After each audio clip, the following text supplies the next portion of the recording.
My mom kicked me out for my toxic stepsister. Now, years later, she swears I destroyed her husband's entire business. I, 26F, have been engaged to my fiancé, whom we'll call Jeff, 26M, for approximately 2 months. I met him 4 years ago on a dating app, and we've been inseparable since. Jeff and I are soulmates. He is the only person in my life who has never disappointed me. I have not had an easy life. My parents divorced when I was 2 years old.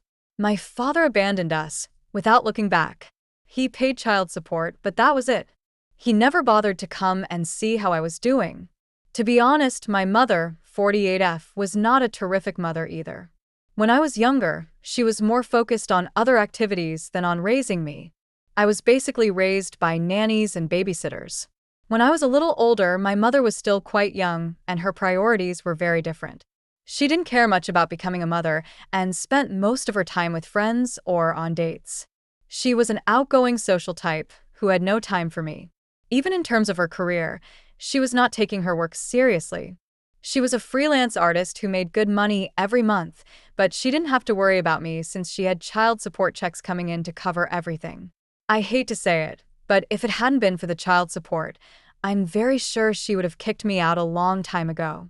She was never very devoted to me, and I suspected she was waiting for me to mature so I could leave her alone.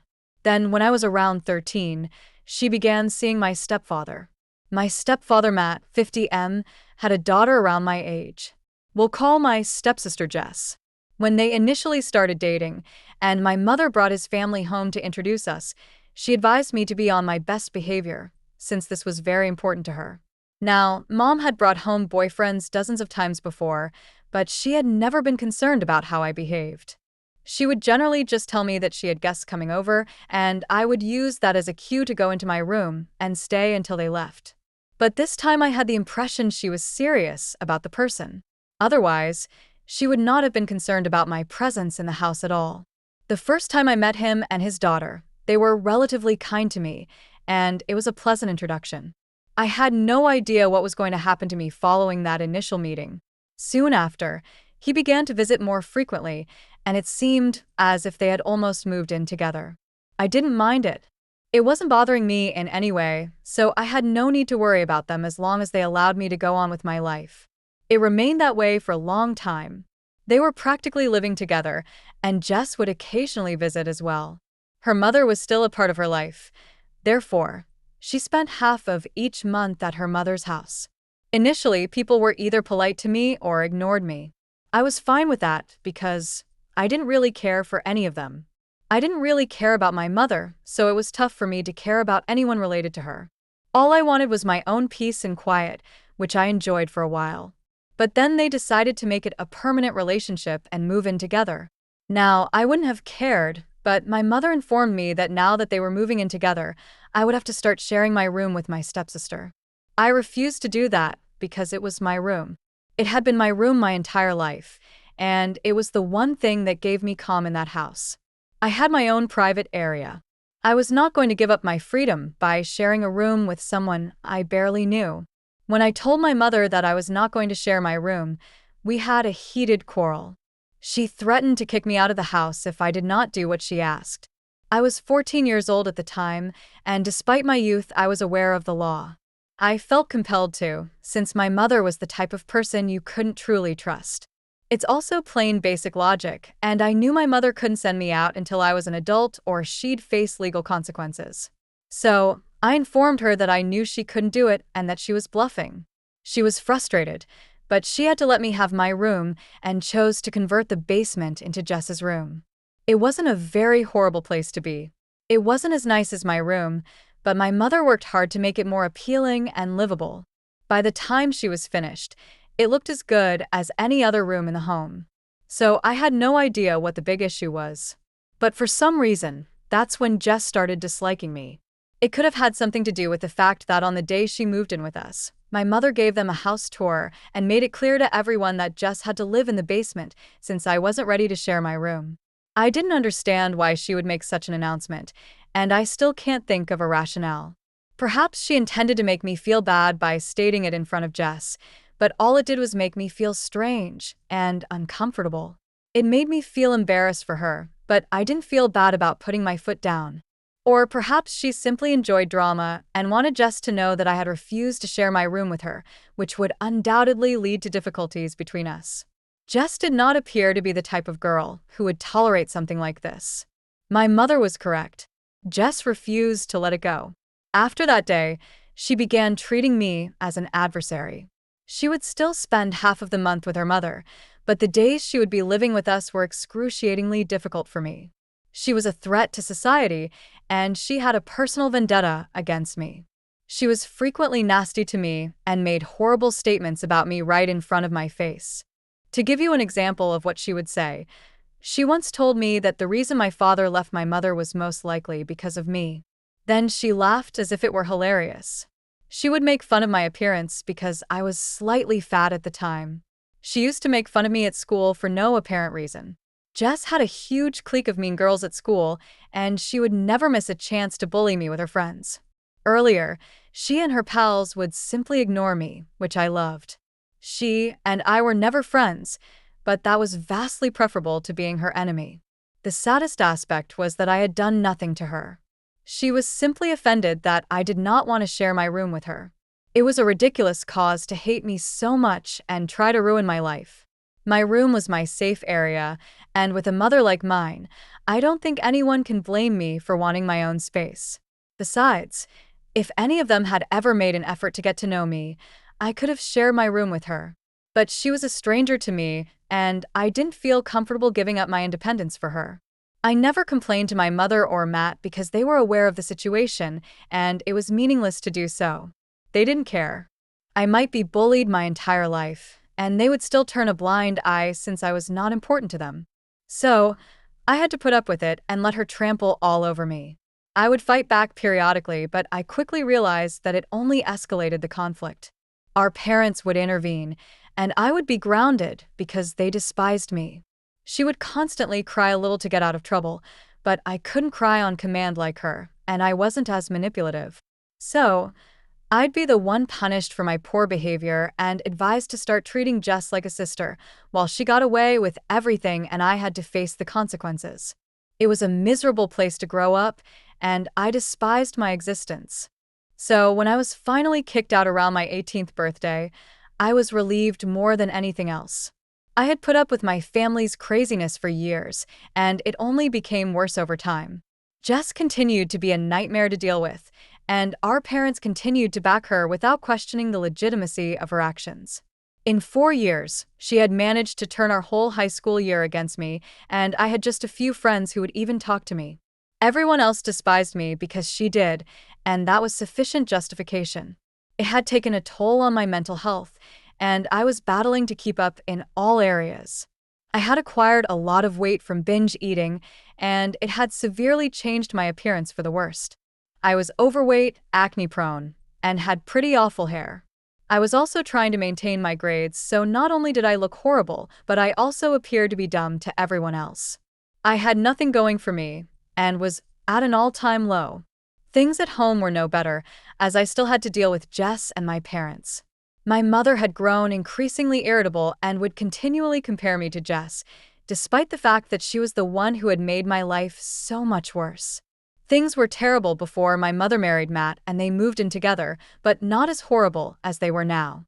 Yeah, it was terrible that my mother didn't care about me before, but after her marriage to Matt, I went from the frying pan to the fire. She progressed from not caring to intentionally making me feel horrible about myself, and it felt as if I was also living with mean girls at home.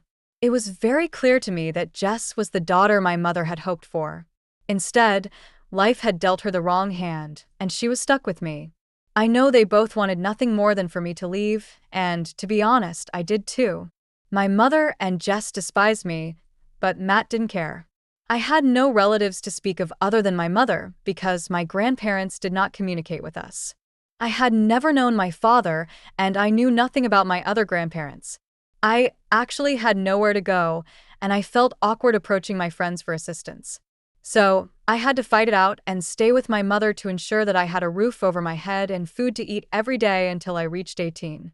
But then, a few weeks before my birthday, An incident occurred, and I was expelled the same day. It was a weekend, yet I remember it like it was yesterday since it was one of the most terrible and stressful days of my life. We had both recently graduated, and Jess had begun hanging out with a bigger circle of folks. She had a buddy whose brother was in his senior year of college, and she was dating her brother. So, she and her friend would hang out with his pals, who were all older than us. I understood exactly what they were up to, but I didn't think it was worth bringing up with my parents because with my luck it would only backfire. So, I never told anyone that she'd started drinking. While I couldn't prove it, I knew she was smoking pot and whatnot. I was never interested in any of it because, first and foremost, I never had friends who were cool enough to have access to drink, cigarettes, or drugs. Second, I was already suffering with my weight and academics. I didn't need to add drink or drugs to the mix. I already had plenty on my plate. But that day, I believe I left my room unlocked before going for a shower. The next thing I knew, I heard a banging on the bathroom door, and my mother was yelling at me, insisting that I come out right away. I had to rush and put on my clothes so I could see what she was talking about. When I got out of the shower, my mother, Matt, and Jess were waiting in my room, all with serious expressions on their faces. My mother took out a bunch of empty beer bottles from beneath my bed, and even more incriminating, there was a giant plastic baggie containing, I'm not sure how many grams of weed. My parents were unaware that it did not belong to me. I believe Jess had planted it in my room when I was not there, and then informed my mother. They began flipping out and yelling at me about what a terrible person I was.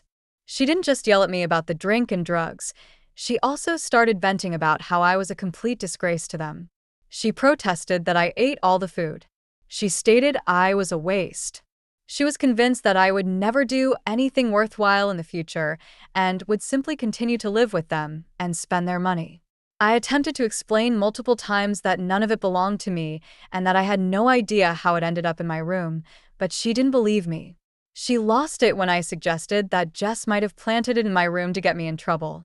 She began yelling at me about how I was always jealous of Jess and that I would never be as good as her at anything, which was why I was attempting to shift the blame. I was crying uncontrollably by that point, but she didn't seem to care and proceeded to rant at me. After some while, she stopped shouting and told me I needed to leave. I had no idea what she was talking about, so I asked her where I was heading. She told me she didn't care where I went. She just wanted me out of the house because she was tired of dealing with me. When I refused to go, she threatened to call the cops on me. She added that because I was almost 18, they would treat the drug allegations very seriously. She informed me she did not want an addict living with her and consuming all of her money and resources. I had to watch out for myself now since she was tired of pretending to be a happy family with someone who deserved nothing. I pleaded with her not to force me out because, while I wanted to leave, I knew I had nowhere to go and didn't have enough money on my own. But my mother didn't care. She informed me that if I didn't leave within that day, she would phone the police and report me herself. I was surprised that she could be so cruel, and even more so that neither Matt nor Jess complained about it. They were literally going about their day as if nothing was happening. After a lot of crying and begging, I finally started packing my belongings. I would gladly choose to live on the streets over being arrested for drug possession. I finished packing by the evening, and as I left the house, no one said goodbye. I never looked back. I went to the park and sat on a bench for a few hours, but it got pretty cold, so I decided to go over to a friend's apartment and spend the night there, hoping they would let me. I went to my best friend Amy's house and asked if I could stay with her for a few days. She already knew how my parents were, so I didn't need to explain much to her. When I told her about what had happened that day, she was horrified. She said her parents could help me if I allowed them. I'd always urged her not to tell anyone about how my parents treated me, including her parents, because I wasn't sure if anyone would believe me. I guess I felt awkward revealing this sensitive information about my life to others. But that day she compelled me to inform her parents, who were as appalled as Amy was. They called my mother and attempted to speak with her, but it didn't help, and she was quite unpleasant to them. So, they recognized that talking to her would not make things any better. Then they did something for which I am grateful beyond words. They promised me I could stay with them for as long as I needed to, and that they would assist me. They were wealthy, So money was not an issue, and Amy adored me, so she was willing to share a room with me. I spent the following few years living with them and attending community college, which was the only place I could get accepted due to my poor grades. I began working and accumulating money to buy my own place, but Amy's parents made sure I never felt pressured to leave their home and made me as comfortable as they could. Then, roughly 3 years ago, I finally acquired enough money to move out. I was proud of myself, and I was also grateful to Amy and her parents. I honestly could not have done it without them. Even on the day I moved out, they were the ones who helped me settle into my new home and informed me that I was welcome to return whenever I wanted to visit or even live with them. That was the turning point in my life.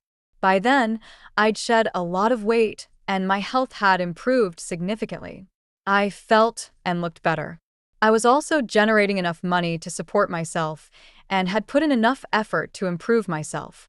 So I decided to start dating as well because I wanted to marry someday and needed to start searching. I met a couple of guys before Jeff, but it usually fizzled out before it could get serious. After meeting Jeff, I fully understood why. It was because Jeff and I were intended to be together, whereas the other guys I met before him were only there to have fun. When we first started dating, I had no idea he was wealthy and the heir to his father's firm.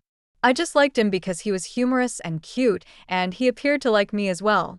After a few months of dating, he informed me about his family, and I understood they owned a restaurant chain which he would inherit in a few years after his father retired.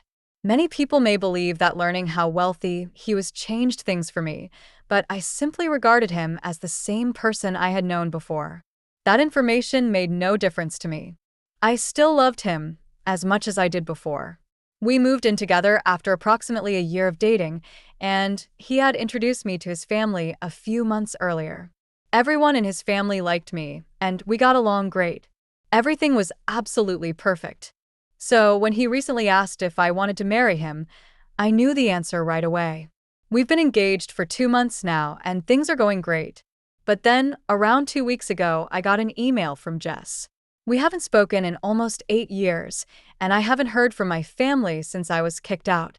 I had no idea why she would contact me now, especially to make amends. I believe enough time has passed, and neither of us cares enough to try to mend the problem anymore. So, when I received that email and understood she was reaching out to me to apologize for all that had happened in the past and admit that she had been a complete nightmare, I was shocked. At first, I was reluctant to talk to her because I didn't know what she wanted from me. It felt weird that she would contact me out of the blue. But then, after a few days, I thought that perhaps she was being sincere. Maybe she truly felt bad about how she had treated me in the past. So, I agreed to meet with her for coffee. When we met, she was nothing like the Jess I remembered. She seemed extremely sweet and was practically bending over backward to show me how sorry she was for the things she had done. She even told me that the day I got kicked out, she was the one who put the drugs in my room. I asked her why she was confessing this now, and she said that the guilt had been eating away at her for years.